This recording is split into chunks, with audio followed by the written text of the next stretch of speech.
Hello, SpongicX, and welcome to the final episode of me revisiting Sonic Adventure. This is the Xbox 360 version being played on Xbox One. So I'm resuming going through Sonic's levels as Metal Sonic, the hidden character of the game. Here we are at Red Mountain.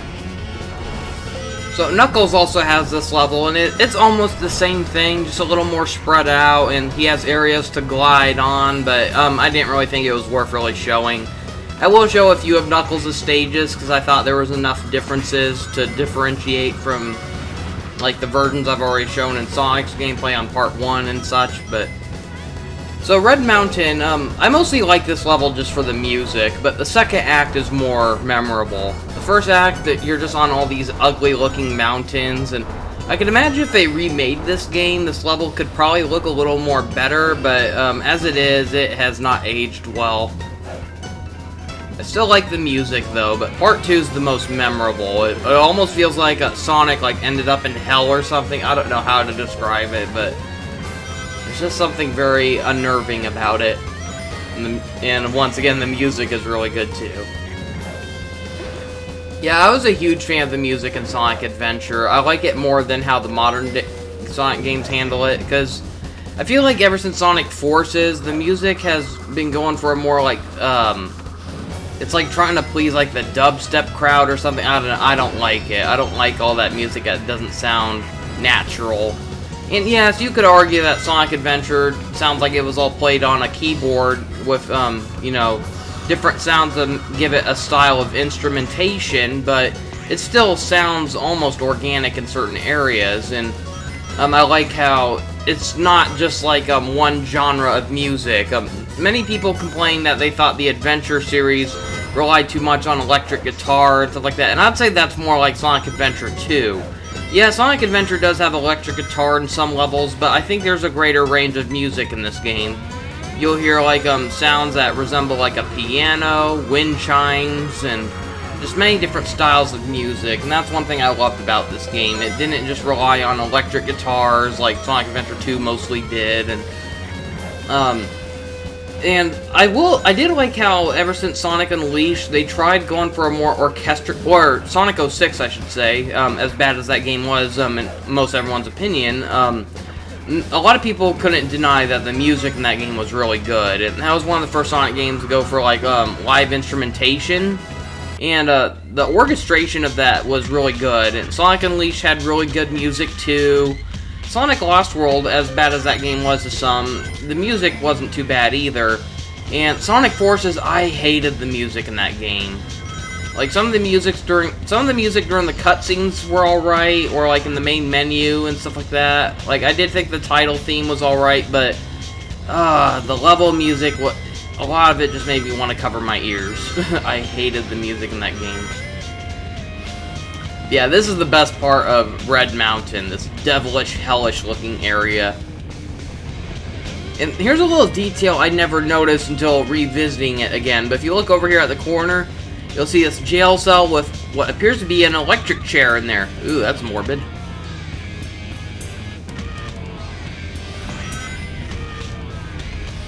I just wonder what the heck is the context of this. It almost... you just went inside a volcano and all of a sudden it feels like you're in hell. It's so weird.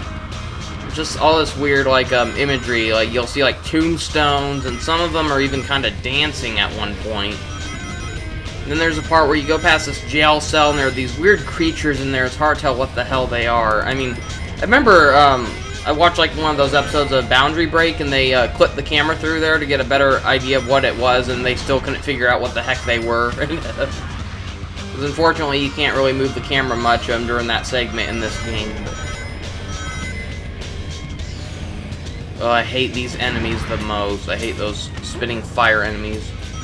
Then they get a variant later on in the game where they're covered in spike balls. They're not as hard to fight as the fire ones, though, but I don't know why, I just don't like them. They're especially painful when you're trying to speed run through a level. I have no idea what those creatures were.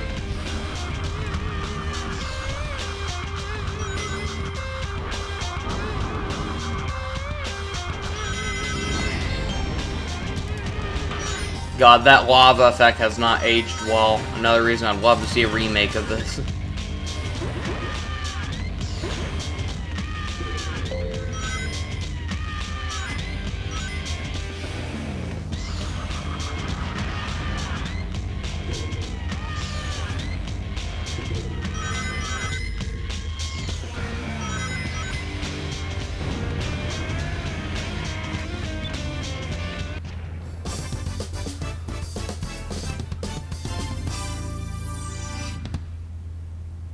Skydeck. This is my least favorite level in the game. Not to say that it's hard, to me it's just long and boring. It's just a very forgettable level.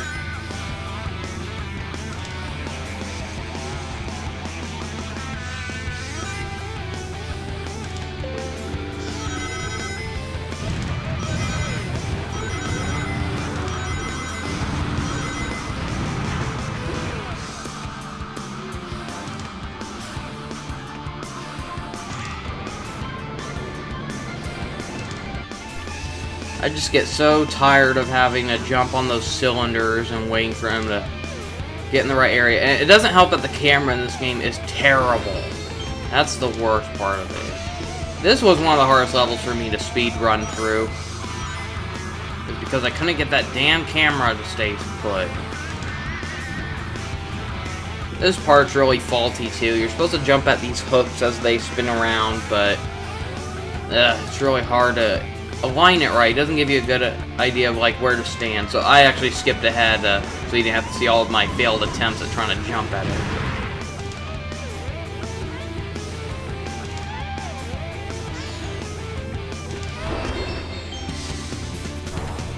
I'll admit, I never made it to this area before. Like, I never bothered exploring to this area, so this is my first time discovering this little area here.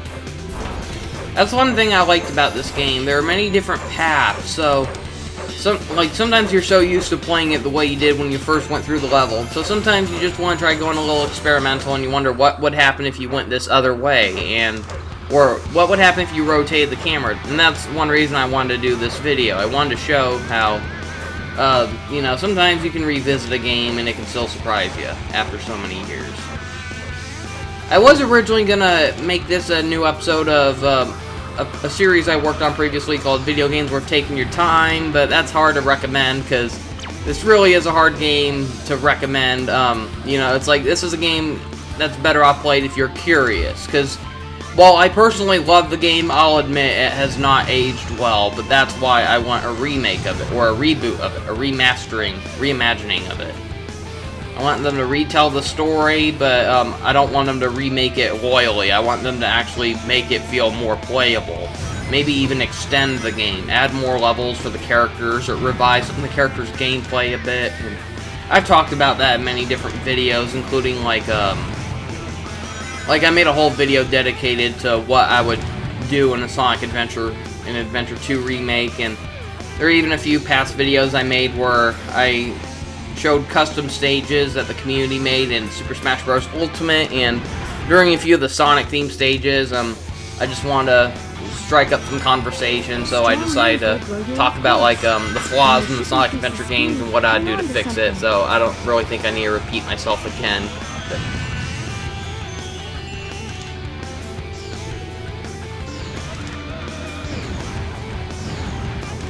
Yeah, I'd say out of all the stages themed after like one of Eggman's airships, this is one of my least favorite. I feel like some of the later Sonic games did a much better job at creating like an air fortress for Eggman that you got to play on. Like Sonic Heroes did a better job at those, and they even topped it by making it a bunch of air fleets instead of just one mothership. I always kind of like this part right here though, just where you're running forward, and Sonic Adventure 2 kind of recycled this part, it feels like, at the end of the White Jungle level for Sonic, except that one was a little trickier. I always hated this part right here, though. You gotta wait for it to turn at a certain angle so you can launch a missile at it and blow it up. Meanwhile, there's just so many useless turrets in this game. I never really bothered messing with them, so I just wanted to see what would happen if and surprisingly, you can destroy them. But, I don't know.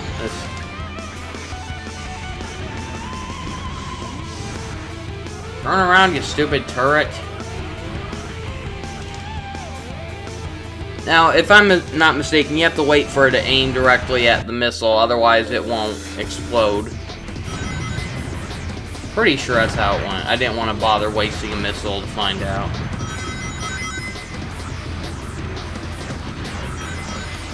And this is the last phase of it, and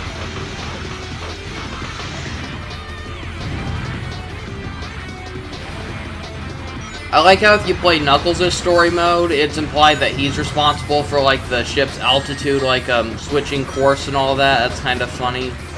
It's like here, you see, like, how the gravity's all wonky in certain areas, and that's because if you played Knuckles' story mode, he had to mess with, like, these little controls to tilt the ship in a certain angle so he could collect the missing pieces of the Master Emerald. So that's really funny. Like, it's like you're playing through Sonic's story mode, and you're wondering, why are the physics in this so wonky?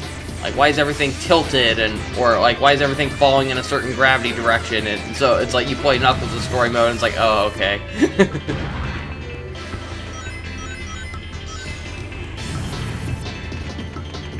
And if I recall, one of the Sonic shorts, they even did a funny joke about that, where it showed, like, right when Knuckles pulled the switch, it showed, like, meanwhile what was going on with everyone else, and a bunch of crazy stuff happens in the process. It was pretty funny.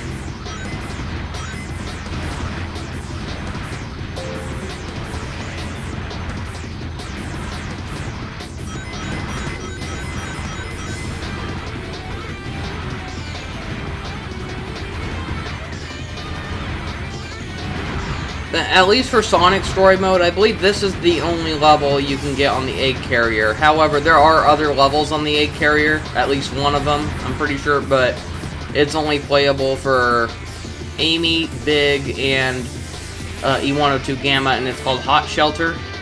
I think Gamma had Hot Shelter as a level. I know Amy and Big did. Lost World. This is a level I feel very mixed about. I love the theme and music of this level, but the gameplay on this is very wonky in certain areas. But one thing I love about this level is you could tell the people who designed this level must have watched, like, Raiders of the Lost Ark, and they thought, what would it be like if Sonic ran through one of these death temples? And that's what I love about this. It feels like Indiana Jones in a Sonic setting. I love this little track right here. I just love all the hills and swerves it makes here. It's so fun. But then there's this part right after, and this is very unpredictable. There's all these flaming blocks that shoot out, and it's real easy to get hit by one of them.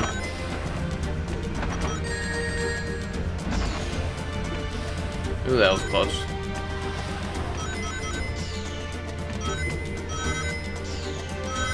Then coming up is one of the first huge flaws in this level, and that's the giant snake room. The concept of it was really neat, but not only is it a real repetitive process of you having to constantly wait for this snake to slowly crawl back around, but the platforming on this is terrible. If you stand still, you'll somehow fall off. I do not know why. Your character just slides off for some reason.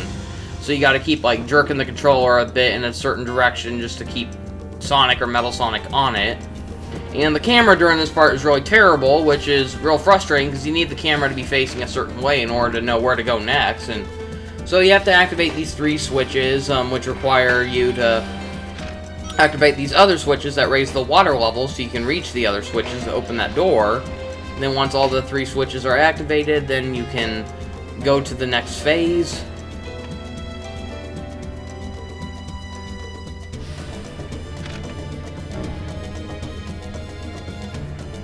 So yeah, another reason I'd love to see a remake of this game, I want to see this part properly made. I want to see it where you can actually stand on the snake without actually looking like you're about to fall off any second. I want the camera to not get all wonky when you try, you know, moving it and all that. It's so ridiculous.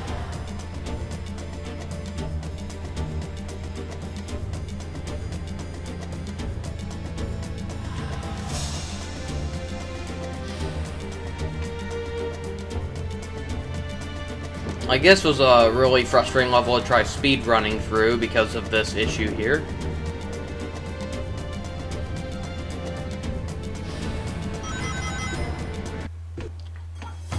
It's hard to say what's more frustrating, that phase I just went through or this one.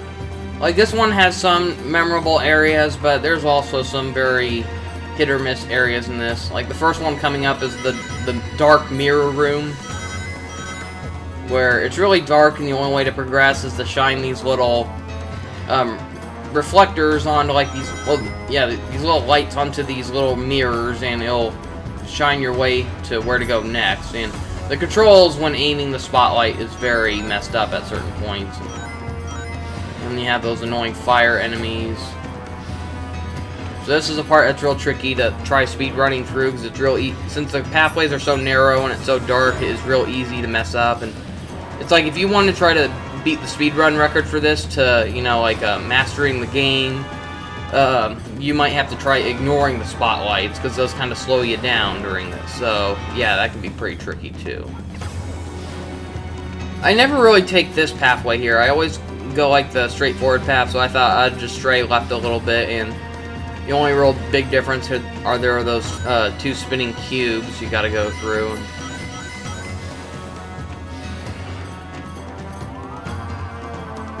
I like how Sonic Adventure 2 improved the light speed dash. In the first game, you had to charge it up. The second one, it was automatic. Oh god, that splash effect has not aged well. That looks terrible. Looks all cubic, blocky, pixelated. So, the water almost looks a little shallow here, but there's like a little one-up in the center there. I wouldn't bother trying to get it, though, because if you fall into that water, you'll die. It's not shallow water, it's deep water, actually, and it'll kill you. So, it's not really worth that, and it's really easy to get lives in Sonic Story Mode. Heck, in Sonic's Story Mode, I already have like a maximum of 99 lives, but I barely played as Metal Sonic, so that's why he has such little lives now, but it's not hard to stock up on those in this game.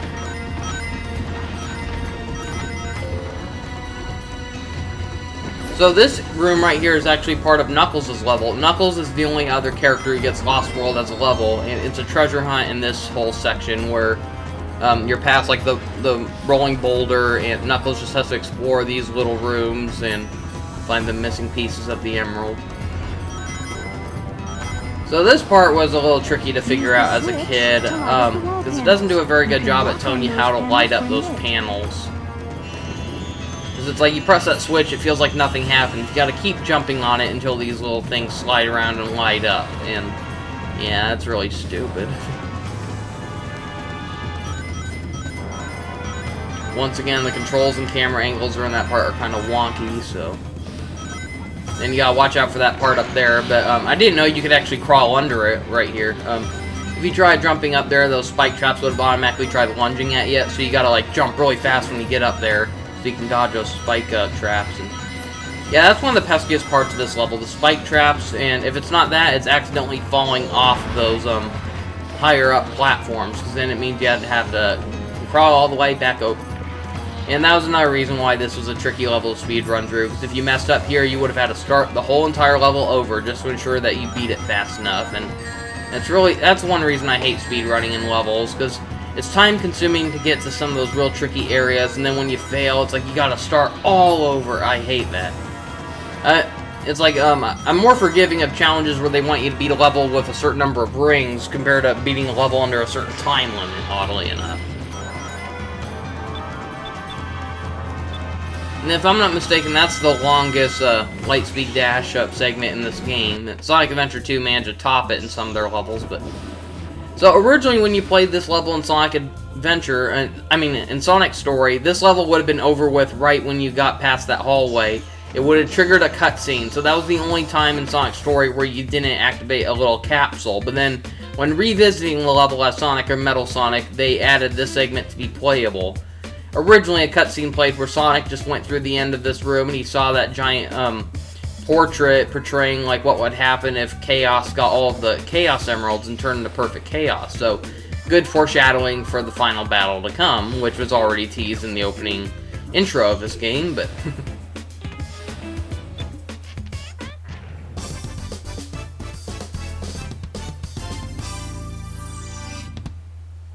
Final Egg. This is Sonic's last level and also Amy's last level. Sonic, Amy, and Gamma are the only characters who get to play in this level. And funny enough, this is actually Gamma's first level. It was his training level, which was the shortest level in the entire game. It was just target practice. Try to get you to know that Gamma's gameplay is all about shooting targets for a time limit.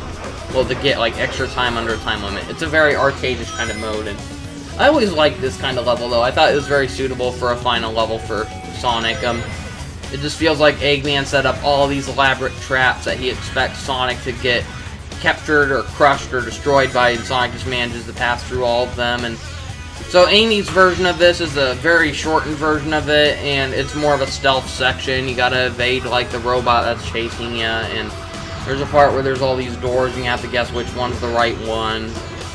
Other than that, it was a very short level. I love the music in this stage.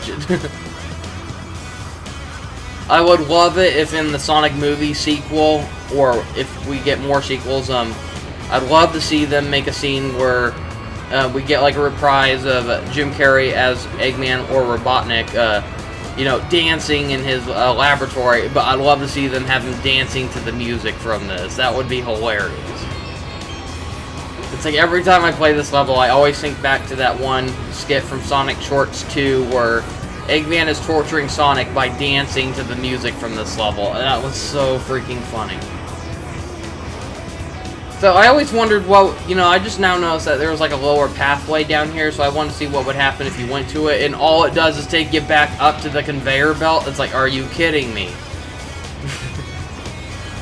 Like, this checkpoint's like, wait a minute. Dang it. So that was a waste of time right there. So keep in mind, if you fall down during that part, you gotta crawl through all that stuff again.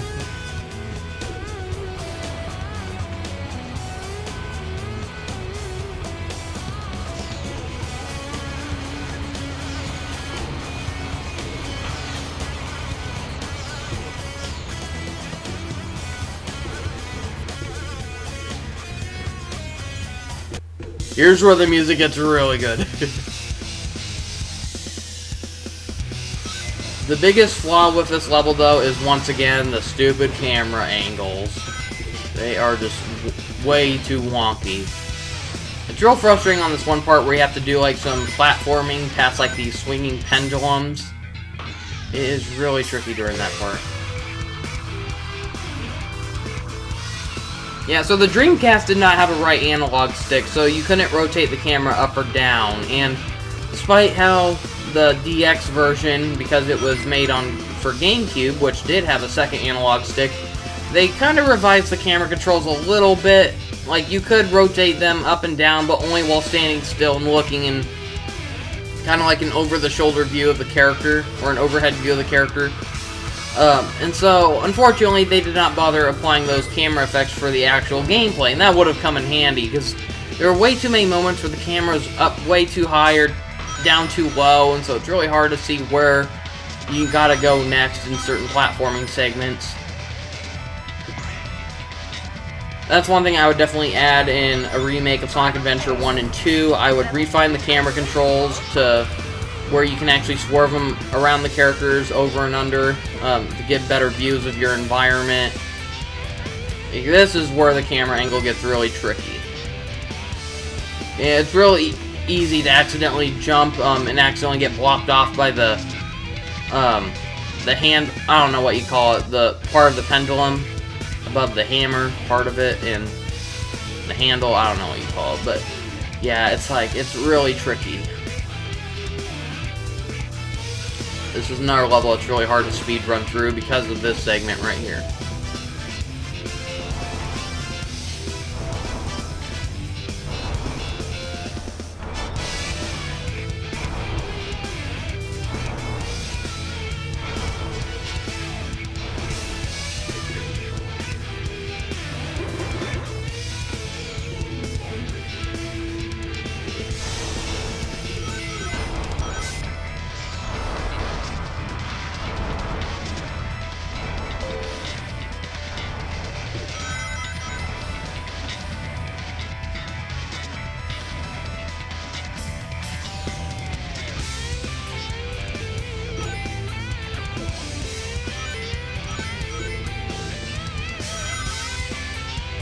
You want to be cautious during this part too, because it's easy for the game to kind of glitch up during that part where you'll fall through the floor when trying to get into that elevator.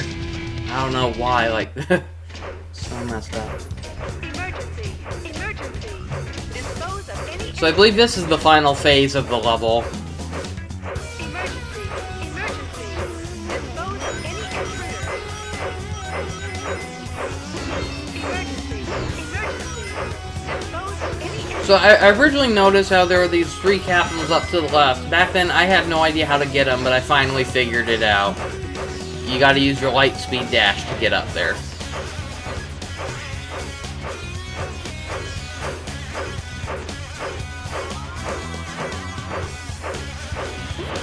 Interesting. Yeah, Knuckles somewhat had an ability like the light speed dash in this game, where he stored it up, and it was only good for fighting off enemies. So you do not have to destroy all these. I thought you had to when I was a kid first playing this, but they're just obstacles you have to get around.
So now let's demonstrate some of Tails' levels. So Tails' levels are just shortened version of Sonic's levels, but with a racing gimmick. For some reason, he has to race Sonic to get the Chaos Emeralds, and they're really boring, underwhelming stages. But I do love how you can actually like cheat your way through the first level. It's especially easier to do when you get all of Tails' upgrades in this game that kind of enhances flight power. So this is my first time ever really doing this. I just thought I'd goof around and somehow I managed to make it to the end without dying. And so, like, if you're trying to play this normally, the trick to beating Sonic is to keep flying through all these little air boost rings that are floating in midair. And that's the best way to beat Sonic without having to cheese your way through the level like I just did. But So, most of the levels are pretty forgettable, but the last one is the only one that I thought was worth it, and that was the one where you had to race Eggman. Eggman placed like a giant missile, and he's about to launch it off, and so Tails has to fly over there and stop it before it blows up Station Square. So, they use Speed Highway for the setting. So this is the only stage where you're not racing Sonic. You're racing... It's like, this makes more sense. I had no idea why Tails was racing Sonic throughout these games. It made no sense, because they were working together. So, it's like when Tails lost, it's like it forced you to try to start over. It's like, why does this matter? So here, it feels like it matters, because yes, if Eggman beat Tails to the missile, he would launch it off, and everyone would die. So this gives you an urgency for why you want to beat Eggman in this race. Now, Tails. Tails, wait for me!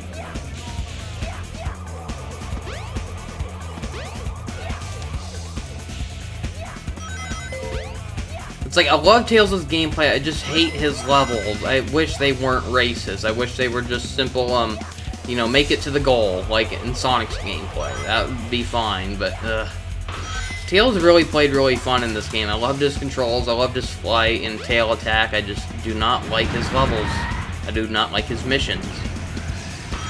He only has like 4 levels altogether, and they're just shortened versions of this, Windy Valley, Casinopoulos, and the Ice Cap level. And the Ice Cap level, it's just the snowboarding segment at the end, which is really easy to complete, so...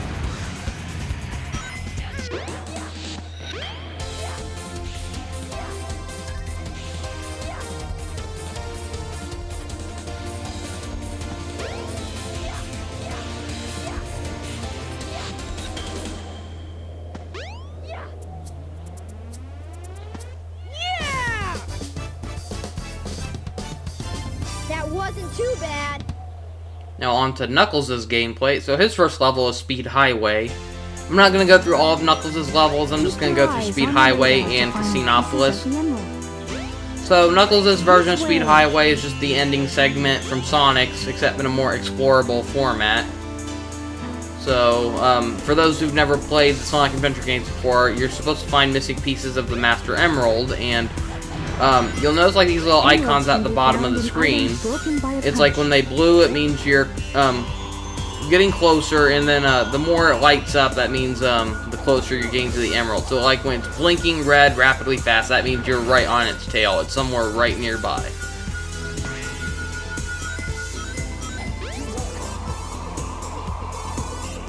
It's funny how sometimes these levels can go by really quickly because the emeralds are always placed randomly generated every time you start off. So sometimes they'll be really close to each other, other times they'll be scattered throughout the level. So it's like if you're wanting to beat this under a speed limit, it's like, it's luck, basically. You just gotta hope they were spawned really close next to each other. So this can take quite a number of retries to try to perfect the level. But Sonic Adventure 2 tried making these a little more complicated. It's like they upgraded Knuckles' abilities, but some of the layouts and the level sizes were just more ridiculous in the sequel, so it made a lot of these even longer to get through.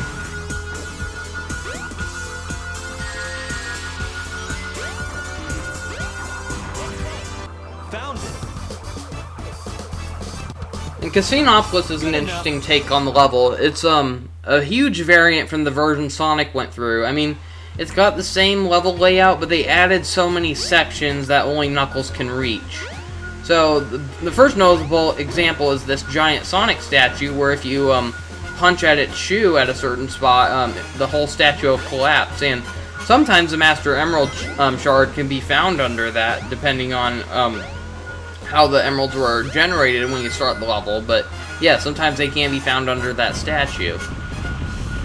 But then there's all these upper levels, like there's a giant golden lion statue where sometimes the emerald can be found under its paw. There's like this giant pirate ship, yeah, it's a crazy level. I like the differences between Knuckles and Sonic's version of this stage. Because Sonic's version of the stage was mostly through just playing through a bunch of pinball machines, and so Knuckles was more of an exploration version of the stage. This way. This almost feels like it was a level that was meant for like Mario 64 or something.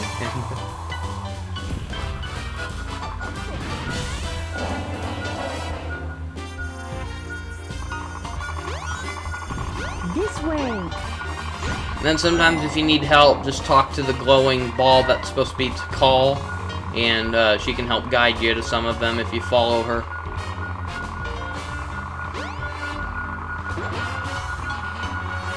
Yeah, oddly enough, it's the hint system in this game that was more helpful compared to Sonic Adventure 2, where Sonic Adventure 2 wanted, you know, mess with you by adding a bunch of obscure riddles and stuff like that. And so on to Amy's gameplay.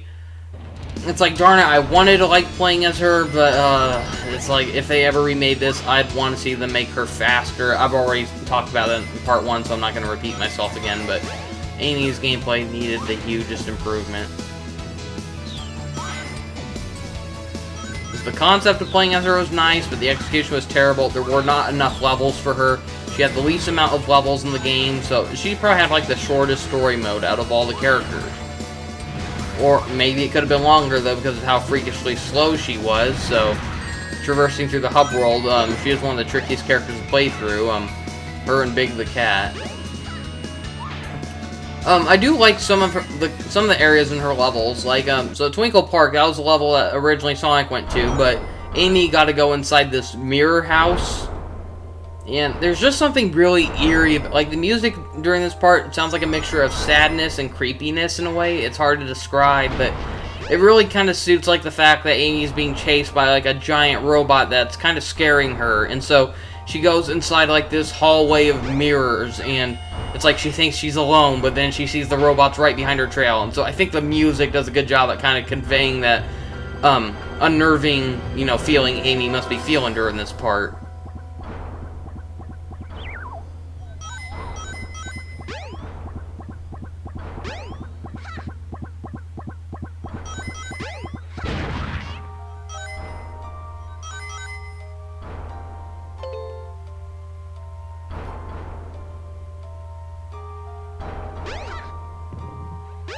Just surprises me that Sonic wasn't able to go through this segment, because this feels more like a segment Sonic was meant to go through. So all the long corridors that he could have ran through at quicker speeds and all that. And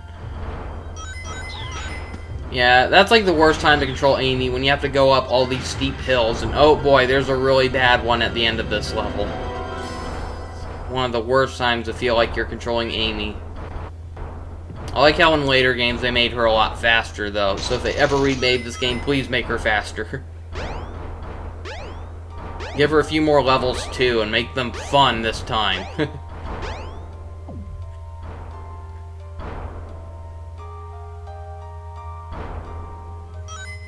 Okay, whose idea was it to build a theme park with a bunch of gaping cliffs on the side? That is just messed up.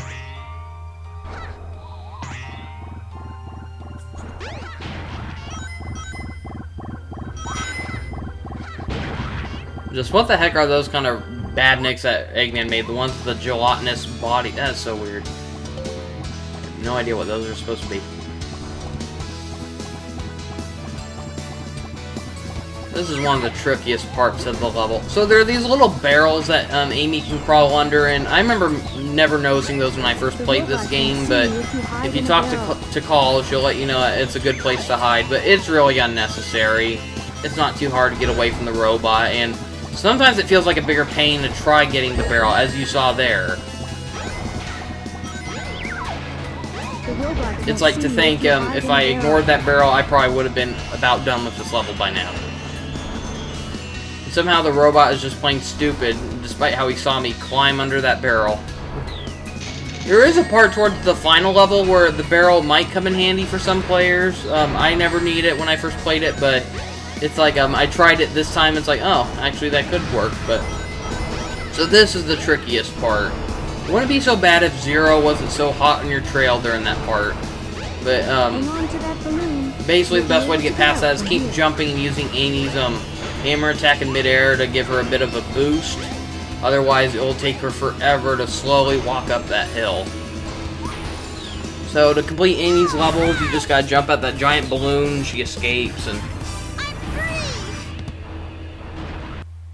Hot Shelter. This is what I consider to be the best level for Amy, and it's the only level that has a bit of a length to it. Her other levels were very short. This one can be a little lengthier, especially for first-time players.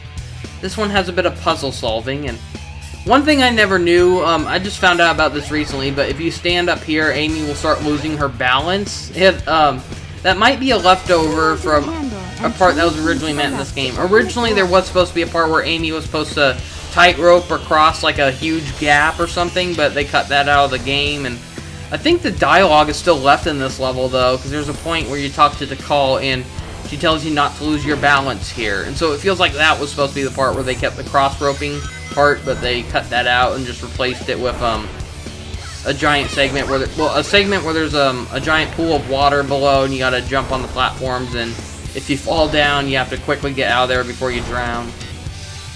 Keep your balance or else you'll fall off. So yeah, I like Amy's version of Hot Shelter much better than Big's. Big can also play through this level, but I hated his version of this level. It was terrible.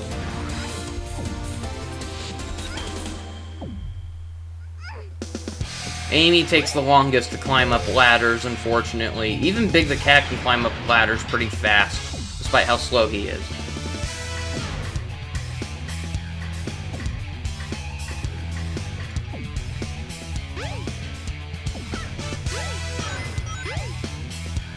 Like, Big's version of this level is really broken, because once you get to this room, Froggy's usually found in this room, and there's a switch where if you press it, it floods the room, and you do not want to do that when Froggy is right there, otherwise it makes it impossible to catch him, so it'll force you to have to start the level all over, and I remember learning that the hard way when I first played this game as a kid, and that was so frustrating. I wasted so much time that led to nothing.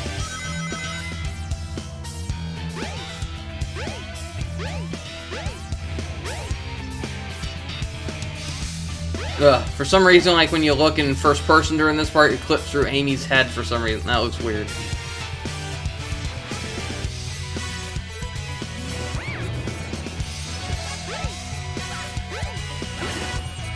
Stupid camera. I hate the camera in this game. And you do not want to hit 0 too many times in a level, otherwise it'll come to a point where you get so enraged that you can no longer knock him back.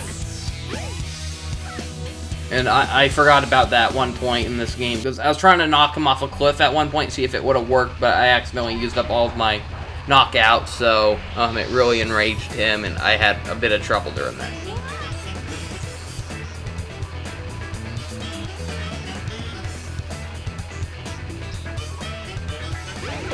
I just find it kind of funny how, like, this is supposed to be a part of Eggman's mothership, and I just find it hilarious how he has like 2 bathrooms with all these stalls in it. It's like, okay, I could see Eggman having 1 toilet in his mothership, but why does he need a whole set of bathrooms as if there's like 1 for male and 1 for female? It's like, isn't he the only organic life form on his ship that's going to use these anyways? He's just got an army of robots, so why does he need all of these toilets? It's so weird.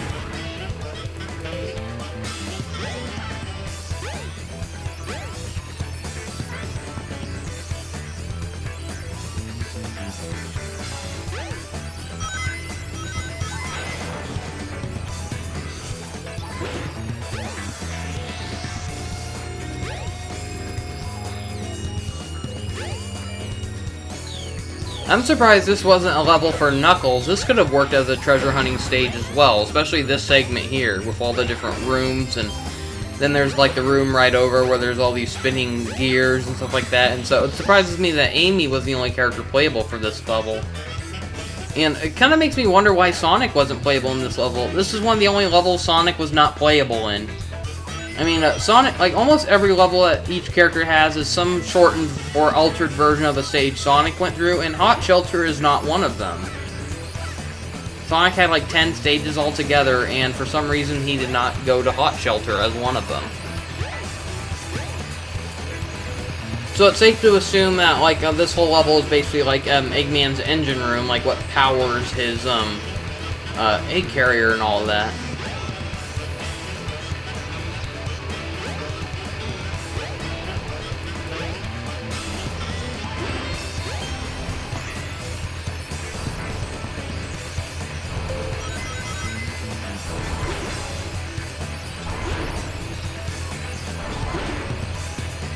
The switch for the gear controls is around here somewhere.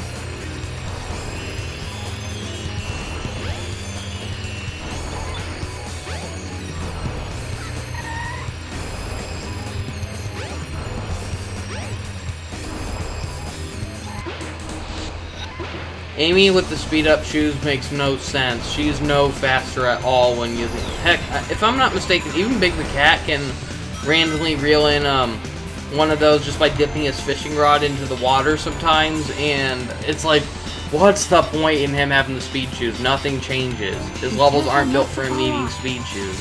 This part's really tricky because, once again, the wonky cameras.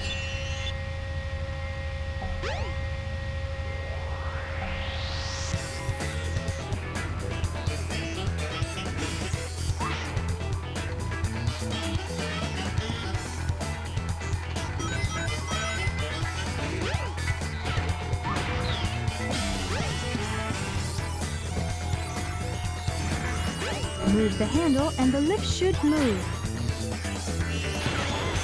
Knocked him off a cliff. Awesome.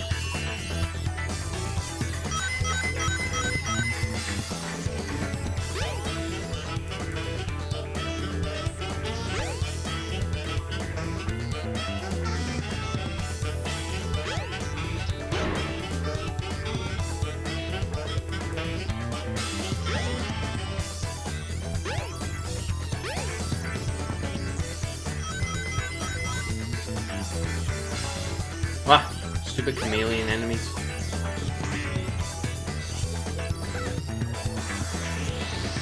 Oh, stupid camera. Now, one thing I never knew about this level before, I never turned around here. So there's a missile launcher here, and I think that's the only time in this game where Amy gets to interact with one of these, because it's like you can see these throughout, like, Sonic, Tails, and I think even Knuckles' level sometimes, but so I was surprised to see that Amy actually got to interact with one at one point. Only one time, though. That's the only time I ever saw that in one of her levels. I never knew about that till now. So this part, you gotta solve this puzzle by picking up all these little blocks and matching them where they belong. And then there's a second time you gotta do this, but it's more elaborate because they scattered the pieces out a little further. So yeah, although it's nothing like special, that's one thing I liked about this level. It did more to mix up the gameplay here, because the other levels are just way too short, and it's just evade the robot, that's about it. So this one is like, yes, you still have to evade the robot, but they added more objectives, more scenery, more to explore. So it's easier to get lost in this level, but that's what kind of makes it more fun. It doesn't feel as linear as the other levels. And it can also be a good level for like getting stuff for your Chow Garden, I suppose. Like, this is one of the only levels I can think that would come in handy for, like, if you have Chow on the Chow Garden inside the egg carrier. This is the level you would want to go to. Just go to Amy's story mode, go to the egg carrier, go to Hot Shelter, and collect all the items and rings you need, and bring them directly over to the Chow Garden in the egg carrier. So that's the only time I could see this level coming in a lot of good handy, just for the egg carrier Chow. But, oh boy, I pissed him off. So most of the blocks here are easy to find, but then there's one that might be a little harder to find for first-time players. You gotta jump on that spring, and it'll take you up to this higher level, and you'll find it on one of the little platforms you have to jump on. And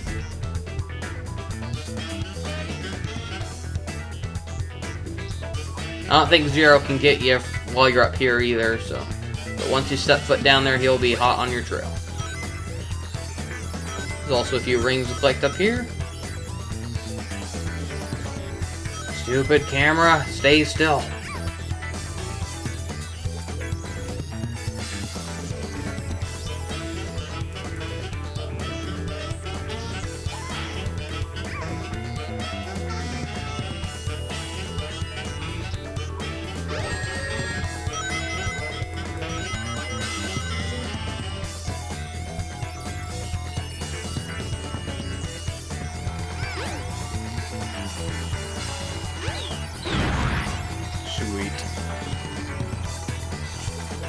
And for some reason, Zero just disappears after that. It's so weird. Now, Amy's final level is Final Egg, and it's like, I think they should have swapped these levels around, because that last one felt like that would have been more suitable for a final level, despite the name of this level being Final Egg. But this level is just way too short.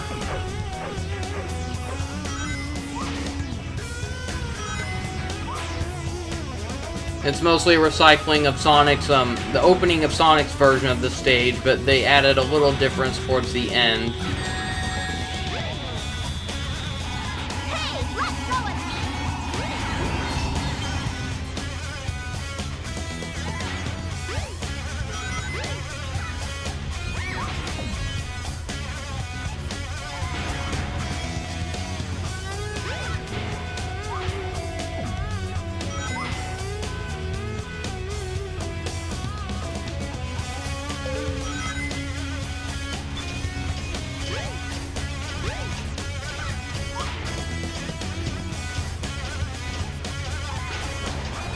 So the only thing slower than Amy is that freaking elevator.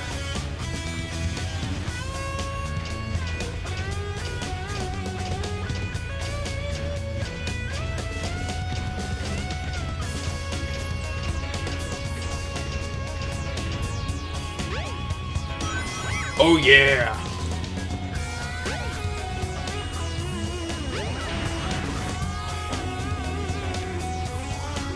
Stupid robot. And then there comes a point towards the end of the level where he will not fall for that trick again for some reason.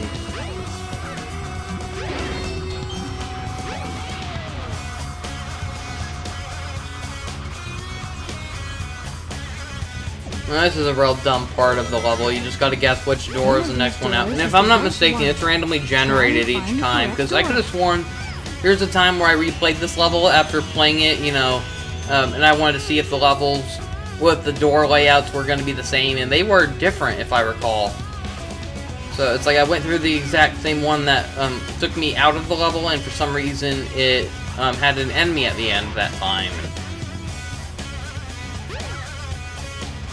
So for this game, it was the third door, I believe, that took me out.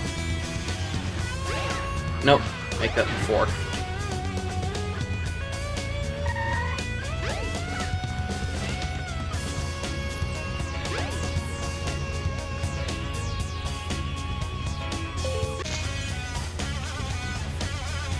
So during this last part, you can actually use this barrel as a platform to get out. Otherwise, the way I got out of there was I ran fast enough so I could use Amy's catapult ability to get out of there. But it's interesting to know how the barrel can help you get out as well.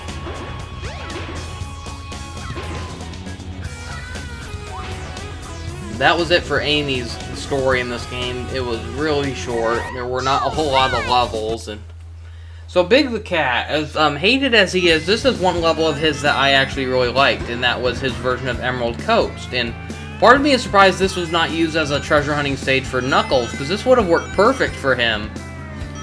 But so most of Big's levels are just small levels where you gotta go fishing, and it's like my least favorite level of Big's is definitely the Ice Cap level. That was the most frustrating. The door you are looking for is up ahead. That was like just like a huge labyrinth of a level, and his version of Hot Shelter was really stupid as well. But the Emerald Coast one is really fun, and this one almost feels different every time you play it because you just never know where Froggy is going to be placed. So you can either keep catching fish to collect rings to help, you know, give to your child garden and all that, or you can try looking for Froggy, which is necessary to complete the level. So, this one took me a little while, though, because Froggy was in, it's funny how technically I just passed him, but I didn't even realize it, but he was on the other end of a lighthouse, apparently, and, but I just love the exploration of this level. I love how big it is. The music is pretty, different from the other versions of, Emerald Coast we've been through, and part of me just wishes you could play as the other characters in this level without having to have a PC version with, you know, some kind of mod support or something like that.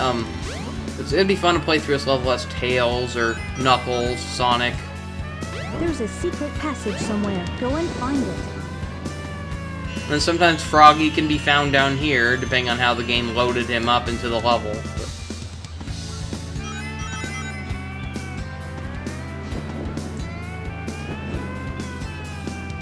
Yeah, this feels like if this were in Sonic Adventure 2, this would have been a level for Knuckles, because Knuckles was the only character who could have dived underwater.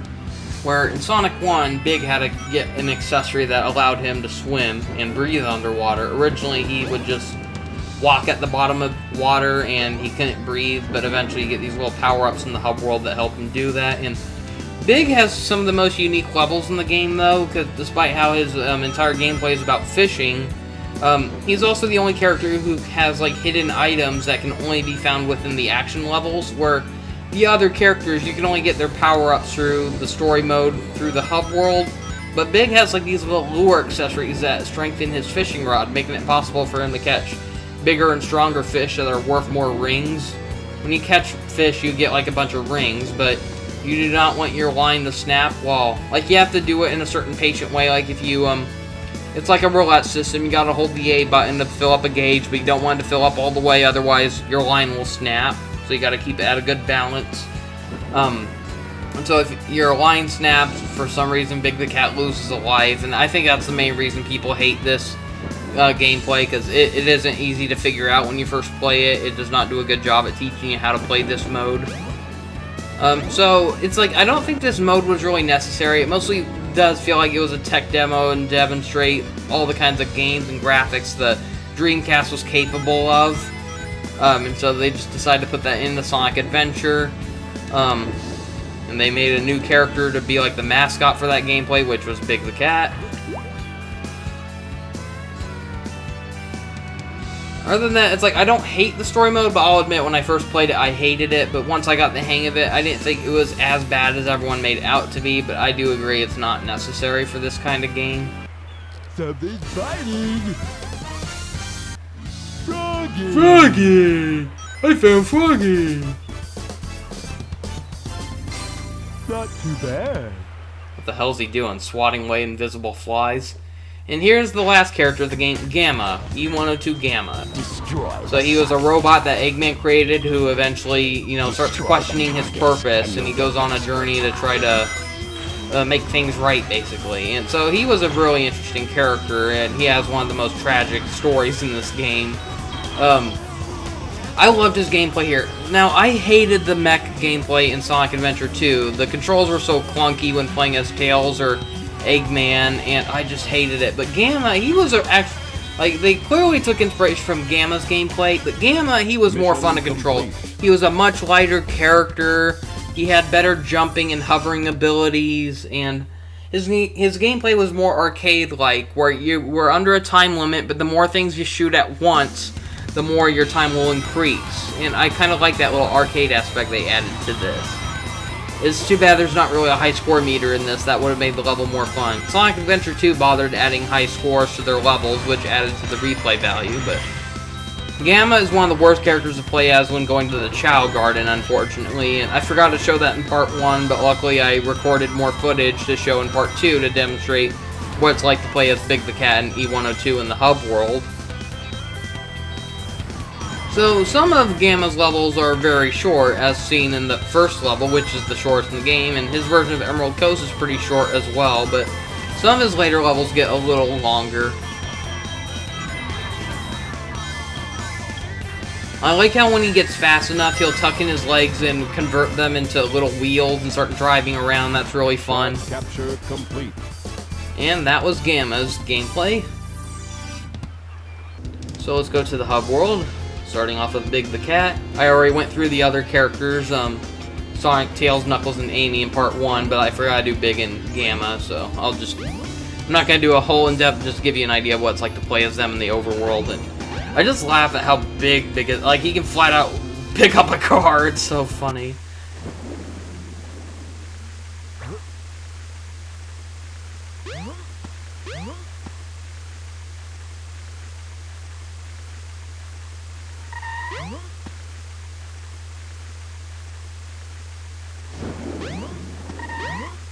I'm surprised he's able to fit through that elevator. It looks like it closed on his tail.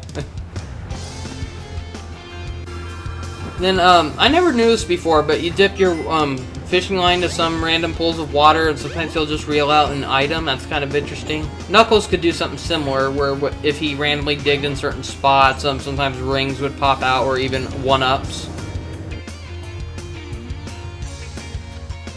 It's funny how, like, when you go inside the Chow Garden, Big takes up most of the camera when you're in there. It's so crazy. This looks like a good spot to fish.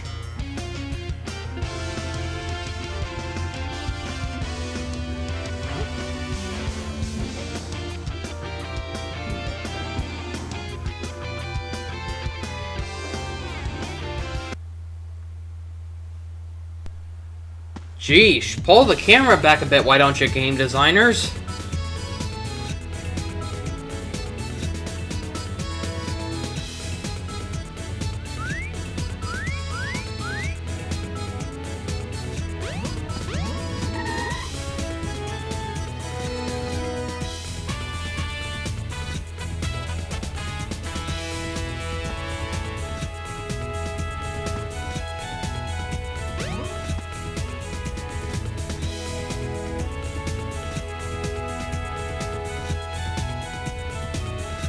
Oh goody, I will call him George, and I will hug him, and I will pet him, and I will squeeze him.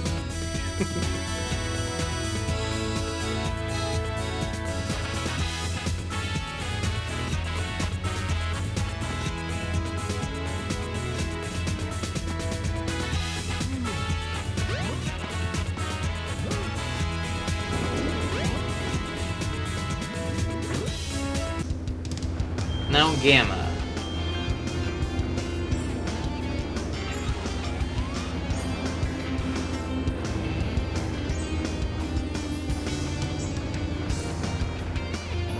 I love that part where when you gain enough speed, he goes in that form. However, he has another form in this game which is really pesky, especially when in the Chow Garden. So when you go over a body of water, he suddenly grows a bunch of propellers under his feet and he hovers over it. So it's fun at first until you get to the Chow Garden and you're trying to look after a Chow who doesn't know how to swim, or you want to get one out of the water. You can't when he's in that form, and that's the only way he can get. That's what happens every time he goes near water. He goes into that form and it disables his ability to pick up the Chow. So you do not want to play as Gamma in the Chow Garden. He is the worst. Hard to say who is bigger, Big or Gamma, because they are both gigantic. It's kind of funny to see what it looks like for Gamma to try to pet or pick up the Chow. Especially like if your Chow is born with a frowny face, because then it just looks like they're terrified of this thing. It's so funny.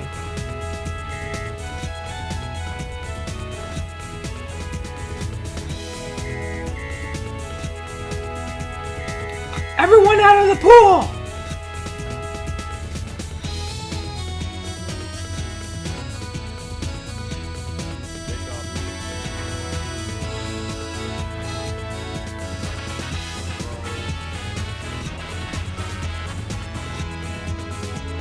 Let's look at this Chow. He looks terrified. He's like, what the hell is happening?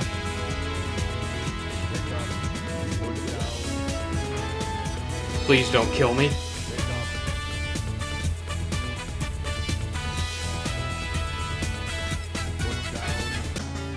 Okay, and so there's a little sub-feature that you can unlock in the game by finding... Eventually in the game, you'll find like a little item hidden in a bush, and it's a ticket to get you into the Twinkle Circuit. So, it's similar to that part in Twinkle Park where Sonic had to ride in the bumper car across a racetrack, and there were more levels of these on the Dreamcast version that you could get online through like a downloadable content thing they had, and I think those servers are down, but there are still some people who manage to archive those, so it's still possible to load those up on your Dreamcast MMU so you can play them again, but they're still in the game's data. Like, I remember some people were able to get to them using the action replay. Like, there's one of them that was themed after Samba de Amigo, but unfortunately they did not add those into the re-release on Xbox 360, PlayStation 3, and Steam, which is real unfortunate though, because it looks like they almost were going to bring it back, because they added a new option called downloadable content at the main menu, but that was only for getting the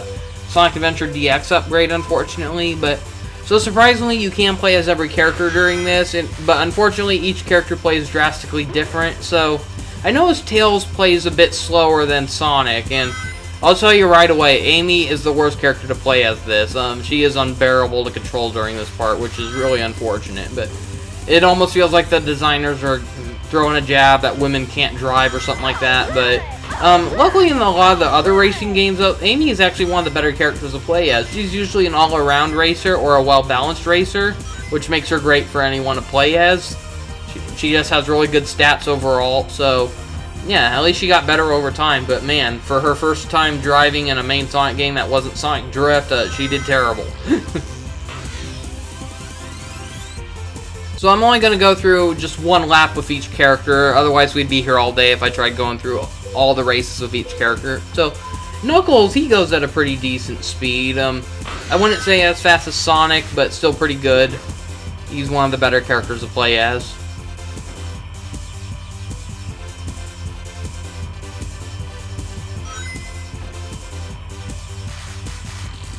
And then when some of the sound clips the characters make when going off the ramps are ridiculous. Like how Sonic, he's always woohoo, woohoo. It's so weird. So usually when making sharp turns, you want to let go of the acceleration button, and for some reason it makes it feel like your characters go a little faster when making those turns as well. Then, oh boy, here's Amy. Not only does she have the worst speed, but she has the most slippery controls, so she really skids across the racetrack, and it's like they're trying to make a bad jab that women can't drive or something. How badly dated. I mean, look at that. I'm not... It looks like I'm constantly pressing on a brake or something. No, I'm going full speed. That's how fast Amy goes.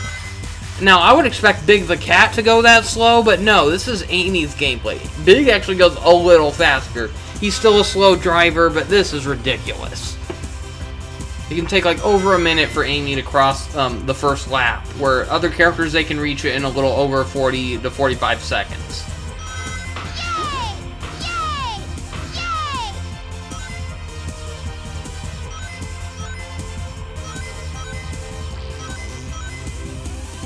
I like how there's a little ring counter on the back of the bumper car.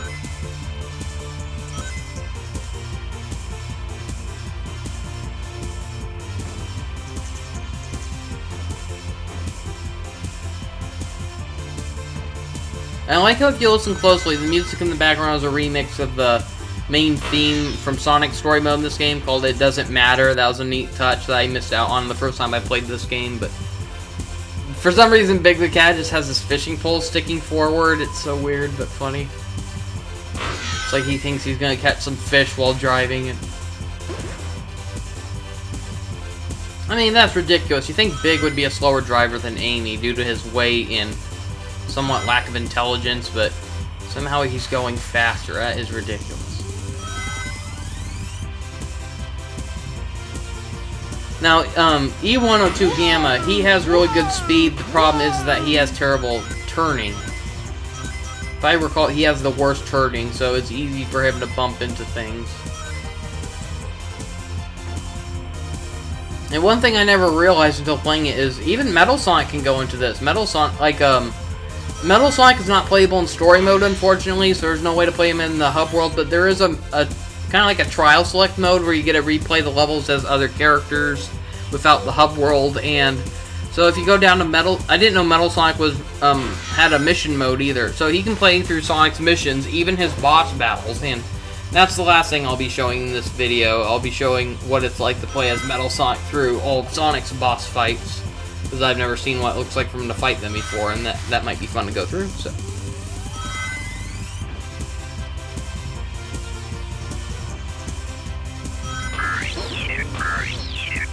it's hard to tell if Metal Sonic plays exactly like Sonic when it comes to bumper cars, but it seems like it. If he's not a little faster, he's about the same, probably.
So I noticed Metal Sonic, he has really good speed, but he does not have very good launch or bouncing distance. So it makes it impossible for him to reach that like a floating ring capsule towards the end of the lap.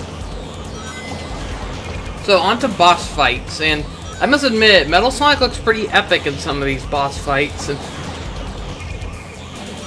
if I'm not mistaken, this is probably like the first and probably only single-player Sonic game we've ever gotten where Metal Sonic was somehow playable. Although he's you know, a very hard to unlock hidden character, it's still pretty amazing to think that this is the first time he is playable in a single-player adventure Sonic game. Where it's like, if I'm not mistaken, one of the first games he was actually technically playable in would have been one of the Sonic Drift games. He was one of the drivers, of course, but that was a spin-off. So this was the first time where we actually got to control like Metal Sonic and like the same level Sonic could play through, and it was playable in Sonic Adventure 2, but only during the multiplayer mode. And yeah, Metal Sonic isn't really very playable in a lot of those games unless they're spin-offs like Mario and Sonic and such, but he did get his own little DLC episode for Sonic the Hedgehog 4 back when like it was a little bonus, if I'm not mistaken, for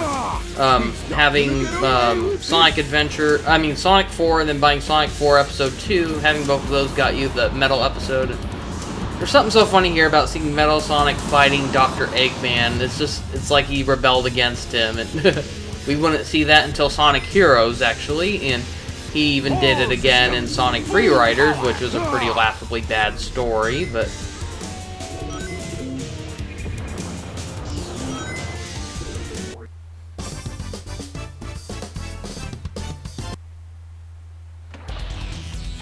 Chaos 4. So this is a boss fight that a lot of people hate, and I wouldn't say I hate the stage, but what annoyed me about it was how often you had to do it. I think that's what mostly, like, some people thought this was a hard boss fight, and to me it was real easy. If it would have been harder if like automatically touching the water drowned you, but for some reason the characters just unrealistically are able to stand on it, but if you stand on the water too long it'll hurt them.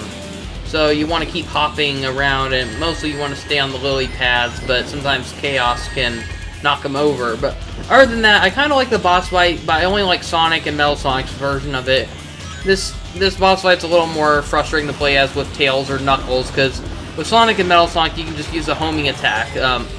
Where Tails, it's more recommended to, you have to jump precisely at him or try tail whipping him. With Knuckles, you have to jump precisely at him or punch him, and it's a little trickier to do that. Where with Sonic, I'm using the homing attack. That's a lot easier to do it without accidentally getting hurt.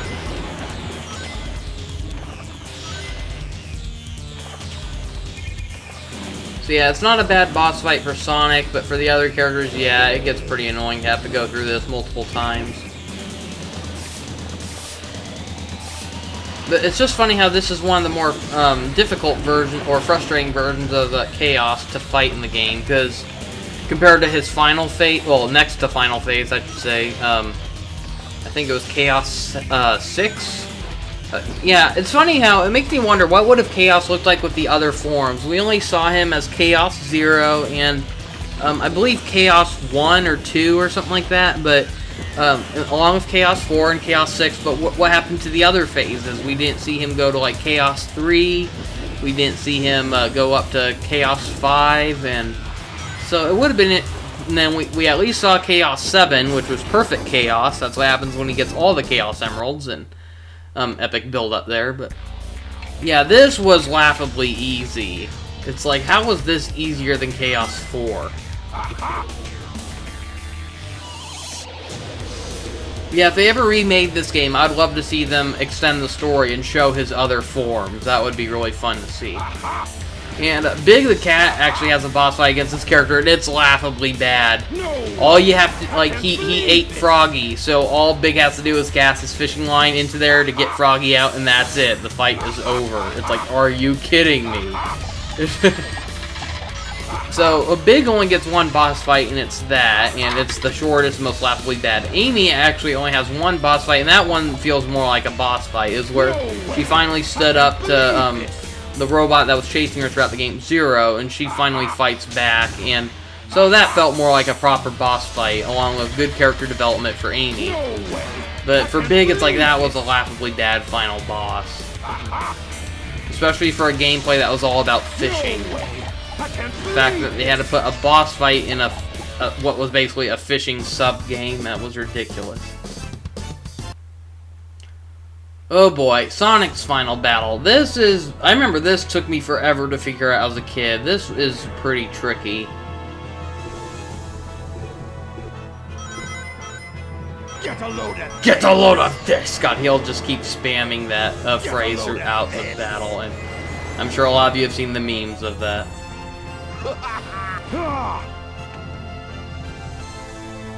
Get a load of this. Get a load of this. What's real frustrating is, like, for first-time players, how it tries killing you after you, you know, think you've defeated Eggman at the end. And so that could be real... I remember I died the first... You know, I kept dying trying to make it to that point, so when I finally made it, I accidentally died. It's like, are you kidding me? This part would have been a little easier, though, if the homing attack wasn't as bad. Like, the homing attack was greatly improved in Sonic Adventure 2, but I thought Sonic Adventure 1 had the better spin dash, and Sonic moved a lot faster and more fluidly, where Sonic Adventure 2, I thought he felt a little slower and a little clunkier in the controls, but other than that, the level design in Sonic Adventure 2 was a little better. There weren't as many collision problems as there were in Sonic Adventure, and the homing attack was much better. Like, right when you got off of an enemy, it kind of allowed Sonic to bounce in the air a bit, making it easier to make a chain of homing attacks. Or in Sonic Adventure, you really got to rapidly tap on the A button to, you know, quickly do a homing attack, and sometimes Sonic will miss because of that. It's like, I don't know, it's hard to describe. Sometimes, like, it's like his homing attack will trigger, but it won't lock onto the enemy you were aiming at. So Sonic Adventure 2 did a much better job at making sure his homing attack will home in on an object or enemy you're aiming towards. Sonic Adventure is a little faultier then, but that was the first game to demonstrate his homing attack. So.